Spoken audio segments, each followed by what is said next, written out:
La plupart des gens réagissent à la méchanceté de trois façons destructrices, en devenant tout aussi cruels, en se victimisant éternellement ou en niant complètement que le mal existe.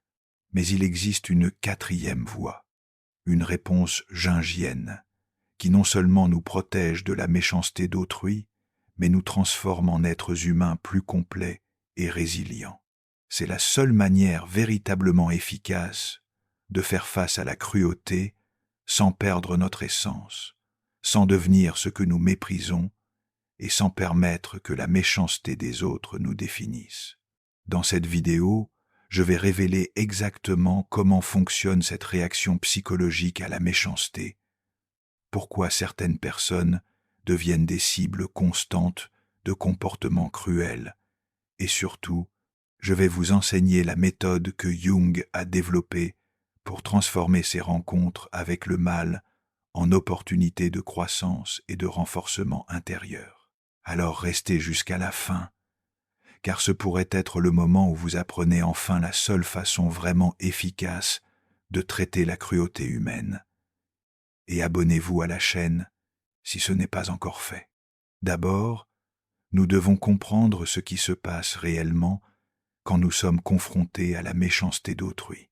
Jung observait que la méchanceté véritable n'est pas simplement l'absence du bien, mais une force active et consciente qui cherche à détruire, dominer et causer la souffrance. Il est important de distinguer entre les comportements inadéquats causés par la douleur, l'ignorance ou l'immaturité et la méchanceté authentique, qui est calculée, intentionnelle et souvent sadique.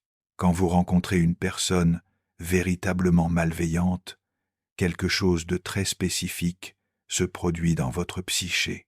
D'abord, il y a un choc initial, une incrédulité qu'une personne puisse agir de manière si consciemment destructrice.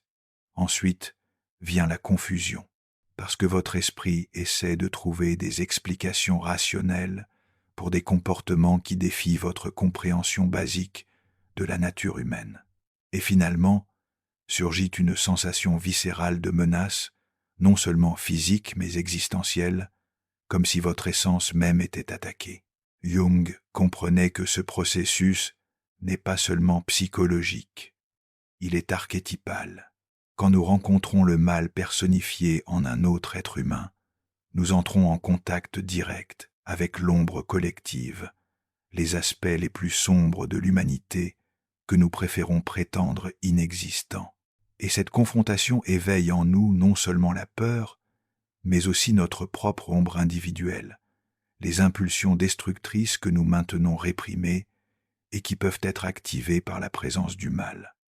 C'est pourquoi beaucoup de personnes, confrontées à une méchanceté authentique, se sentent tentées de répondre par une cruauté égale, non pas parce qu'elles sont mauvaises, mais parce que la présence du mal éveille des aspects sombres qui normalement restent endormis. C'est comme si la méchanceté était contagieuse, infectant même ceux qui étaient initialement ses victimes. Jung avertissait que c'est l'une des caractéristiques les plus dangereuses de la rencontre avec le mal. Sa capacité à corrompre même les bonnes personnes à travers l'activation de leurs propres contenus obscurs. La deuxième réaction commune est la victimisation permanente, où la personne s'identifie si profondément avec le rôle de victime qu'elle perd complètement sa capacité de réponse active.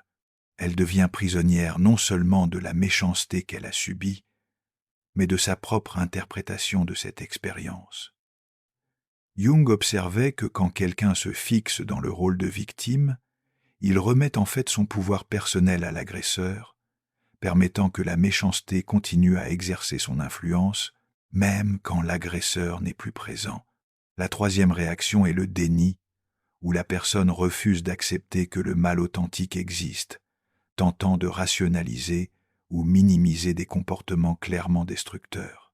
Cela arrive parce que reconnaître l'existence réelle de la méchanceté force la personne à confronter des aspects inconfortables sur la nature humaine qu'elle préfère ignorer. Mais ce déni est également dangereux parce qu'il laisse la personne complètement vulnérable aux futures rencontres avec des individus malveillants. Aucune de ces trois réactions n'offre une solution réelle. La première vous transforme en ce que vous combattez, la deuxième vous paralyse indéfiniment, et la troisième vous laisse sans défense.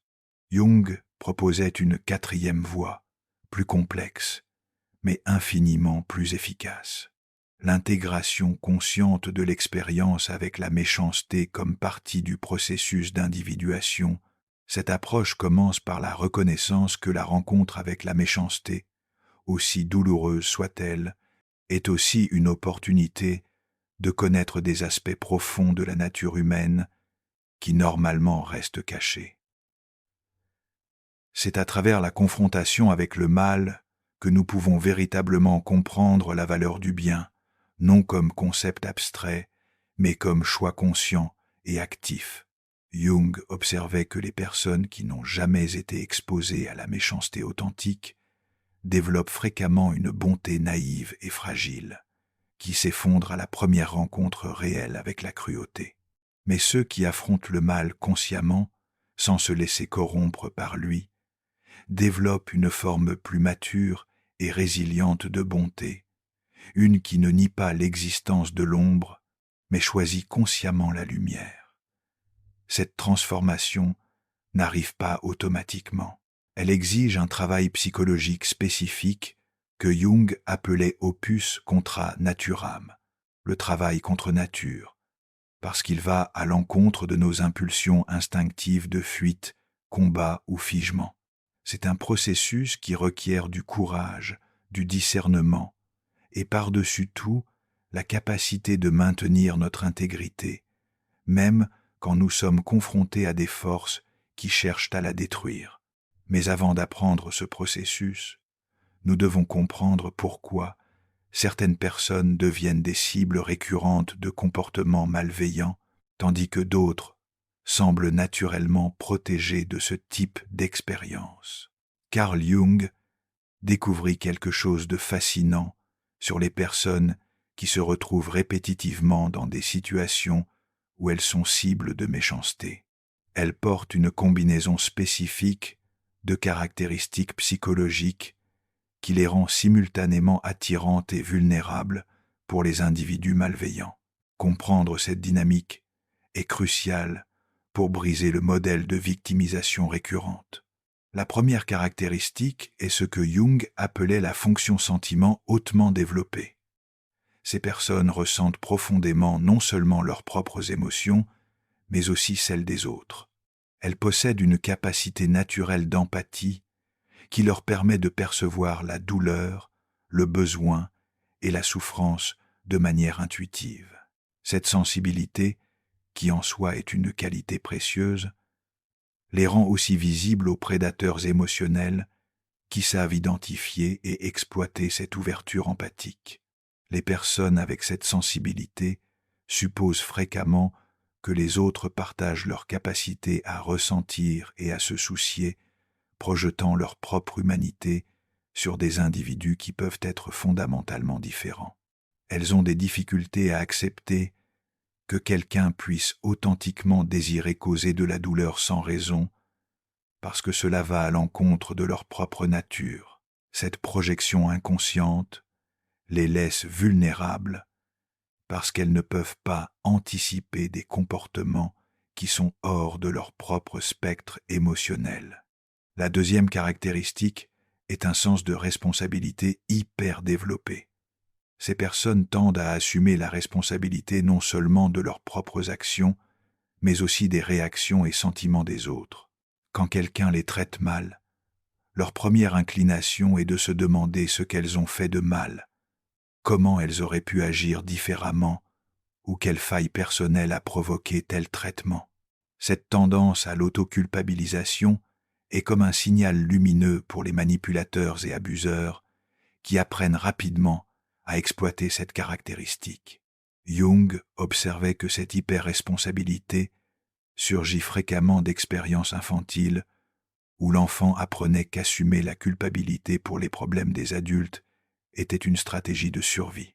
Mais ce qui fonctionnait comme protection dans l'enfance devient vulnérabilité à l'âge adulte, parce que cela permet aux autres de transférer la responsabilité de leur propre comportement destructeur. La troisième caractéristique est un besoin inconscient de prouver sa valeur à travers le soin et la guérison d'autrui. Ces personnes se sentent naturellement attirées par des individus qui paraissent blessés, incompris ou ayant besoin d'aide. Elles développent une identité basée sur l'utilité, sur le fait de faire la différence dans la vie des autres, d'être la personne qui comprend quand personne d'autre ne comprend. Ce besoin, bien qu'ayant des motivations nobles, les place directement sur le chemin de personnes qui savent comment exploiter cette compulsion d'aider. Les individus authentiquement malveillants sont particulièrement habiles à identifier et manipuler ce besoin. Ils présentent des versions déformées de vulnérabilité qui activent les instincts de soin de ces personnes sensibles. Une fois qu'ils établissent cette connexion initiale, ils commencent un processus graduel d'exploitation qui peut durer des années, maintenant toujours l'illusion qu'ils sont des victimes incomprises qui ont besoin d'aide. La quatrième caractéristique est une tendance à donner le bénéfice du doute même quand des preuves claires suggèrent le contraire. Ces personnes préfèrent croire le meilleur des gens et rationalisent fréquemment des comportements évidemment destructeurs comme résultat de douleurs, traumas ou circonstances difficiles. Elles ont une capacité presque infinie de créer des justifications pour des comportements injustifiables, cherchant toujours des explications qui préservent leur croyance en la bonté fondamentale de la nature humaine. Cette caractéristique, bien qu'elle démontre une forme admirable d'espoir en l'humanité, les laisse aussi exposés pendant des périodes beaucoup plus longues que ce qui serait sain, alors que des personnes moins empathiques identifieraient rapidement des modèles de comportement destructeurs et s'éloigneraient. Ces personnes continuent à chercher des explications et solutions permettant que l'abus continue et s'intensifie. Jung comprenait que ces 4 caractéristiques, quand elles ne sont pas intégrées consciemment, créent un profil psychologique spécifique que les individus malveillants apprennent à reconnaître et exploiter. C'est comme si ces personnes portaient un signal invisible qui dit « Je peux être manipulé, j'assumerai la culpabilité, j'essaierai de te sauver, je donnerai des opportunités infinies. » Et les prédateurs émotionnels développent une capacité presque surnaturelle d'identifier ce signal. Mais voici la partie la plus importante. Aucune de ces caractéristiques n'est intrinsèquement négative. La sensibilité, responsabilité, compassion et espoir sont des qualités précieuses qui rendent une personne capable d'amour authentique, de relations profondes et de contributions significatives au monde. Le problème n'est pas ces caractéristiques en soi, mais le manque d'intégration consciente de l'ombre qui permettrait qu'elle soit exprimée avec discernement et protection adéquate. Quand une personne développe ce que Jung appelait l'ombre intégrée, elle maintient toutes ses qualités positives, mais y ajoute une capacité de reconnaître et répondre adéquatement au mal quand elle le rencontre. Elle ne perd pas sa sensibilité, mais développe le discernement. Elle n'abandonne pas sa compassion, mais établit des limites saines. Elle ne devient pas cynique, mais devient sage. Cette intégration consciente de l'ombre est exactement ce qui permet à une personne de répondre à la méchanceté de façon qui non seulement la protège, mais la renforce. Et ce processus d'intégration suit des étapes spécifiques que Jung cartographia à travers des décennies d'observation clinique et d'auto-analyse. La première étape pour répondre adéquatement à la méchanceté est de développer ce que Jung appelait la reconnaissance de l'ombre projetée. Cela signifie apprendre à identifier quand vous êtes confronté non seulement à un comportement inadéquat, mais à une méchanceté authentique et distinguer entre vos propres tendances destructrices activées et le comportement réellement malveillant de l'autre. Les personnes malveillantes sont maîtres pour confondre leurs victimes sur l'origine des problèmes relationnels. Elles vous font questionner votre propre perception, votre sanité mentale, votre bonté. Elles projettent leur propre destructivité sur vous, vous faisant sentir responsable de conflits que vous n'avez pas créés et coupable de réactions qui sont naturelles face à la provocation. Jung appelait cela la projection de l'ombre, où l'agresseur transfère inconsciemment ses propres contenus obscurs sur la victime. La reconnaissance consciente de cette dynamique est libératrice parce qu'elle vous permet d'arrêter d'accepter la responsabilité pour des problèmes qui ne sont pas les vôtres. Quand quelqu'un vous traite de manière constamment cruelle, manipulatrice ou destructrice, et que vous vous trouvez constamment à essayer de comprendre ce que vous avez fait de mal, ou comment vous pouvez réparer la situation, vous traitez probablement avec une projection de l'ombre. Jung enseignait que la façon de briser cette dynamique est à travers ce qu'il appelait le retrait de la projection. Cela implique de refuser consciemment d'accepter en retour l'ombre qui est projetée sur vous, maintenant la clarté sur vos propres motivations et comportements, et reconnaissant que la cruauté de l'autre est son choix, pas le résultat de vos actions. Ce processus requiert le développement d'une fonction que Jung appelait l'observateur interne. C'est la partie de la psyché qui peut observer des situations et interactions avec suffisamment de détachement émotionnel pour voir des modèles et dynamiques qui restent invisibles quand nous sommes complètement immergés dans l'expérience émotionnelle. Développer cette capacité d'observation interne est cruciale parce qu'elle vous permet de maintenir la perspective même dans des situations émotionnellement intenses. L'observateur interne demande: que se passe-t-il réellement ici? Quels sont les modèles de comportement que j'observe? Cette personne assume-t-elle la responsabilité de ses actions ou transfère-t-elle constamment la culpabilité? Existe-t-il une croissance et un changement authentique ou seulement des excuses et promesses vides? Je me sens dynamisé et valorisé après les interactions avec cette personne ou constamment drainé et questionnant ma propre valeur. La deuxième étape est ce que Jung appelait le renforcement de l'ego à travers l'intégration consciente de sa propre ombre. Cela peut paraître contradictoire, mais pour répondre adéquatement à la méchanceté externe, vous devez d'abord reconnaître et intégrer votre propre capacité pour des comportements destructeurs. Tout être humain porte un potentiel tant pour le bien que pour le mal. La différence entre les personnes éthiques et les personnes malveillantes n'est pas l'absence d'impulsions destructrices, mais le choix conscient de ne pas agir basé sur ces impulsions. Quand vous niez complètement votre propre ombre, quand vous vous identifiez exclusivement comme bonne personne qui n'aurait jamais de pensée ou impulsion négative, vous devenez vulnérable à ceux qui embrassent complètement leur ombre. Jung observait que les personnes qui n'ont jamais reconnu leur propre capacité pour la cruauté se trouvent fréquemment paralysées quand confrontées à la méchanceté réelle, parce qu'elles ne peuvent pas comprendre ou anticiper des comportements qu'elles nient en elles-mêmes. Elles tendent aussi à être naïves sur les motivations des autres, projetant leur propre moralité sur des personnes qui opèrent selon des principes complètement différents. L'intégration de l'ombre ne signifie pas agir destructivement.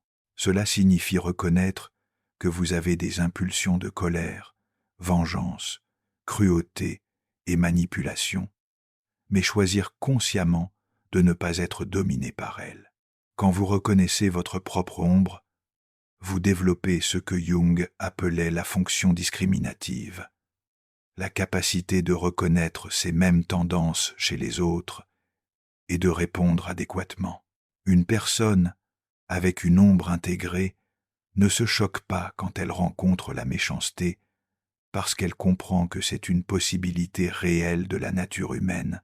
Elle ne nie pas l'existence du mal, ni ne se laisse paralyser par lui. Au lieu de cela, elle reconnaît ce qu'elle affronte et prend des décisions conscientes sur comment répondre, basées sur ses valeurs choisies, pas sur des réactions émotionnelles automatiques. La troisième étape est de développer ce que Jung appelait la réponse éthique active.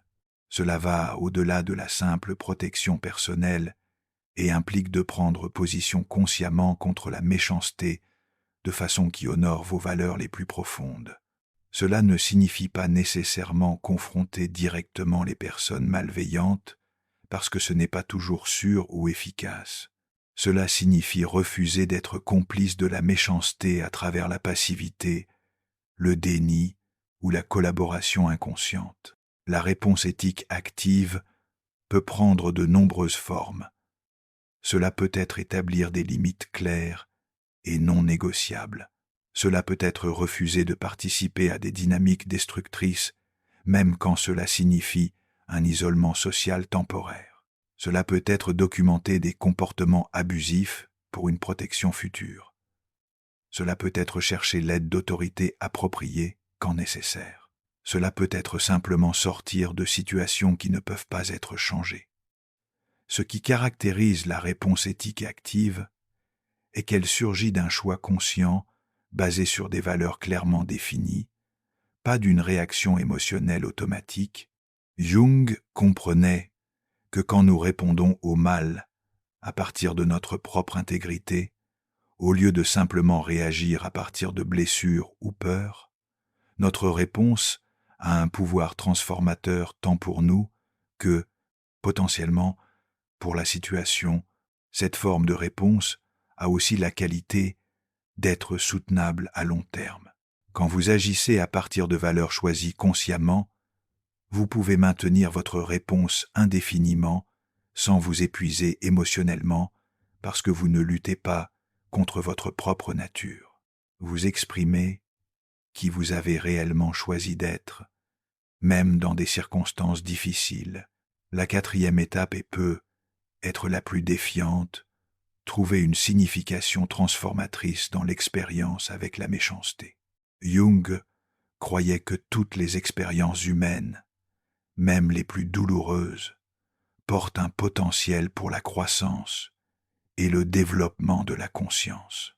Cela ne signifie pas minimiser la souffrance causée par la méchanceté ou suggérer que les victimes devraient être reconnaissantes pour leurs expériences traumatiques. Cela signifie reconnaître qu'il est possible d'extraire sagesse et force, même des expériences les plus destructrices. Trouver une signification transformatrice implique de demander non. Pourquoi cela m'est-il arrivé? Mais que puis-je apprendre sur la nature humaine, sur ma propre force, sur ce que je vaux réellement à travers cette expérience? C'est un changement de perspective qui vous déplace de la position de victime à la position d'apprenant conscient de votre propre existence. Jung observait que les personnes capables de trouver une signification transformatrice dans les expériences avec la méchanceté développent fréquemment des qualités exceptionnelles de compassion, sagesse et résistance. Elles ne deviennent pas cyniques ou amères, mais développent une forme mature d'espoir qui ne nie pas l'existence du mal, mais maintient la foi en la possibilité du bien. Elles deviennent capables d'aider d'autres qui passent par des expériences similaires, transformant leur propre douleur en source de guérison pour autrui. Ce processus de transformation n'efface pas la souffrance causée par l'expérience originale, mais la contextualise dans une narrative plus large de croissance personnelle et de contribution au bien plus grand. C'est comme si l'expérience avec la méchanceté devenait une initiation douloureuse, mais nécessaire aux aspects plus profonds de l'existence humaine. La cinquième et dernière étape est de développer ce que Jung appelait la compassion discriminative. Cela représente la synthèse de toutes les étapes précédentes. La capacité de maintenir un cœur ouvert sans être naïf, d'offrir de l'aide sans devenir victime, d'aimer sans perdre le discernement. La compassion discriminative reconnaît que toutes les personnes ne sont pas au même stade de développement moral ou psychologique. Certaines personnes luttent authentiquement avec des modèles destructeurs, mais ont la capacité et le désir de changement. D'autres ont choisi consciemment des chemins qui causent du dommage et n'ont pas d'intérêt réel pour la croissance ou la responsabilité.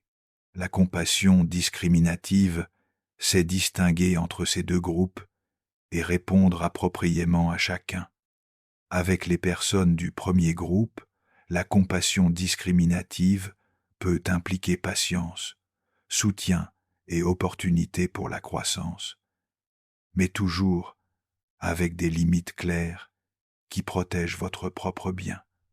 Être avec les personnes du deuxième groupe, la compassion discriminative peut signifier protection de la communauté à travers des limites fermes, conséquences appropriées ou éloignement complet. Jung comprenait que développer la compassion discriminative est la marque de maturité spirituelle et psychologique réelle. Il est facile d'être compassionnel quand cela ne coûte rien. Il est facile d'établir des limites quand vous ne vous souciez pas des personnes impliquées. Mais maintenir simultanément un cœur ouvert et des limites saines, offrir l'amour sans permettre l'abus, être gentil sans être naïf, cela requiert l'intégration consciente d'aspects apparemment contradictoires de la nature humaine. Les personnes qui développent cette capacité deviennent de véritables agents de guérison dans le monde. Elles ne perpétuent pas les cycles de dommages parce qu'elles répondent à la méchanceté avec sagesse au lieu de réagir avec plus de méchanceté. Elles ne deviennent pas des victimes permanentes parce qu'elles maintiennent leur agence personnelle dans des situations difficiles. Elles ne nient pas l'existence du problème parce qu'elles ont le courage d'affronter les aspects inconfortables de la réalité. Le voyage d'apprendre à répondre adéquatement à la méchanceté est long et souvent douloureux. Il n'y a pas de raccourci ou de solution rapide. Mais Jung observait que les personnes disposées à faire ce travail non seulement se protègent de futures rencontres avec des comportements destructeurs, mais développent des qualités de caractère qui enrichissent toutes les sphères de leur vie. Quand vous apprenez à répondre à la méchanceté avec l'intégrité maintenue, vous découvrez une forme de force qui ne dépend pas des circonstances extérieures. Vous développez la confiance en votre capacité de maintenir vos valeurs, même sous pression. Vous découvrez que votre bonté n'est pas fragile ou dépendante de la bonté des autres, mais c'est un choix conscient que vous pouvez soutenir indépendamment de comment les autres choisissent de se comporter. Cette découverte est profondément libératrice parce qu'elle signifie que votre paix intérieure, votre sens de valeur propre et votre capacité de contribuer positivement au monde ne peuvent pas être détruits par les comportements des autres. Vous devenez véritablement libre de la méchanceté d'autrui, non pas parce que vous évitez les rencontres avec elles, mais parce que vous avez développé des ressources internes pour naviguer ces rencontres sans perdre votre essence. Jung croyait que ce type de développement individuel est essentiel non seulement pour le bien, être personnel, mais pour l'évolution de la conscience humaine collective. Chaque personne qui apprend à répondre à la méchanceté avec sagesse, au lieu de perpétuer les cycles destructeurs, contribue à un monde où les comportements malveillants ont moins de pouvoir et d'influence. Si vous êtes arrivé jusqu'ici, vous avez probablement reconnu des aspects de votre propre expérience dans ces mots. Peu, vous êtes-vous identifié avec les caractéristiques qui rendent certaines personnes cibles récurrentes de méchanceté. Peu, avez-vous reconnu des modèles dans vos propres réactions qui ne vous ont pas bien servi. Ou peu, avez-vous ressenti de l'espoir en percevant qu'il existe une façon différente de naviguer ces expériences difficiles. Le chemin que Jung cartographia n'est pas facile, mais il est profondément récompensant. Il requiert le courage de regarder des aspects inconfortables tant de soi-même que de la nature humaine en général. Il requiert la patience pour développer de nouvelles façons de répondre qui peuvent initialement paraître non naturelles. Il requiert la foi qu'il est possible de maintenir l'intégrité personnelle même dans un monde où tous ne choisissent pas d'agir avec intégrité. Mais les récompenses valent l'effort investi. Quand vous maîtrisez l'art de répondre à la méchanceté sans être corrompu par elle, vous découvrez une liberté que peu expérimentent. Vous devenez capable d'aimer profondément sans peur paralysante d'être blessé. Vous pouvez offrir une aide authentique sans risque d'être exploité. Vous pouvez maintenir l'espoir en la bonté humaine sans nier la réalité de la méchanceté humaine. Peut être plus important, vous devenez un exemple vivant qu'il est possible de trouver la force à travers l'adversité, la sagesse à travers la douleur et la compassion à travers la souffrance. Votre propre vie devient évidence. Que la méchanceté aussi réelle et destructrice soit-elle n'a pas le dernier mot sur le potentiel humain pour la croissance, bonté et contribution significative au monde. Carl Jung nous enseigna que les aspects les plus sombres de l'expérience humaine portent fréquemment les présents les plus précieux, mais seulement si nous avons le courage de les rencontrer consciemment au lieu d'être dominés par eux. La méchanceté que vous avez rencontrée n'était pas un accident. C'était une initiation douloureuse, mais nécessaire au niveau plus profond de sagesse et compassion que vous ne pourriez pas accéder autrement. La seule façon véritable de traiter la méchanceté est en développant une bonté qui n'est pas naïve, une compassion qui n'est pas vulnérable, une force qui n'est pas cruelle. Et ce développement arrive non pas malgré les rencontres avec des comportements destructeurs, mais à travers la façon dont vous choisissez de répondre à ces rencontres. Vous ne pouvez pas contrôler si vous allez rencontrer la méchanceté dans le monde, mais vous pouvez contrôler comment vous allez répondre quand cela arrive. Et ce choix répété consciemment, au long du temps, détermine non seulement votre qualité de vie, mais votre contribution à la qualité de vie de tous ceux que vos choix touchent. Si cette vidéo a résonné avec quelque chose de profond dans votre expérience, si vous avez reconnu des vérités importantes sur votre propre voyage, laissez dans les commentaires la phrase « Je choisis de répondre avec sagesse ». Ainsi, je saurai que le message est arrivé où il devait arriver, et que vous avez compris que la seule façon réelle de vaincre la méchanceté est en refusant d'être défini par elle. La transformation que Jung décrivait n'arrive pas du jour au lendemain.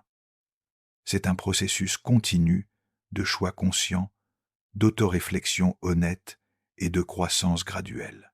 Mais chaque pas sur ce chemin vous amène plus près d'une façon d'exister qui est simultanément puissante et compassionnelle, forte et gentille, sage et aimante.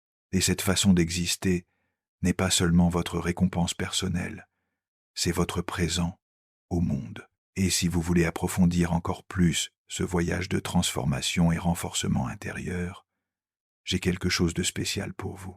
J'ai développé 2 matériaux qui peuvent être vos compagnons dans ce processus de croissance et protection consciente. Le premier est 21 jours de transformation avec Carl Jung, un e-book complet qui va vous guider à travers les techniques les plus puissantes que Jung développa pour intégrer l'ombre, renforcer l'ego et développer la compassion discriminative dont nous avons parlé aujourd'hui. Le second est le manuel de survie de l'âme, parce que je sais que, quand vous traitez avec des personnes authentiquement malveillantes, vous avez besoin de stratégies pratiques et immédiates. Ce manuel contient des outils psychologiques profonds pour maintenir votre sanité mentale dans des environnements toxiques, des techniques pour ne pas absorber la négativité d'autrui et des méthodes prouvées pour sortir de situations destructrices en préservant votre dignité et force intérieure. Le lien est dans le premier commentaire épinglé de la vidéo. Merci d'être resté avec moi jusqu'ici, d'avoir eu le courage de regarder les aspects difficiles de la nature humaine et de choisir de grandir au lieu de simplement survivre. Le monde a besoin de personnes comme vous qui choisissent de répondre à l'obscurité avec la lumière consciente, non pas avec naïveté, mais avec sagesse. Nous nous retrouvons dans la prochaine vidéo.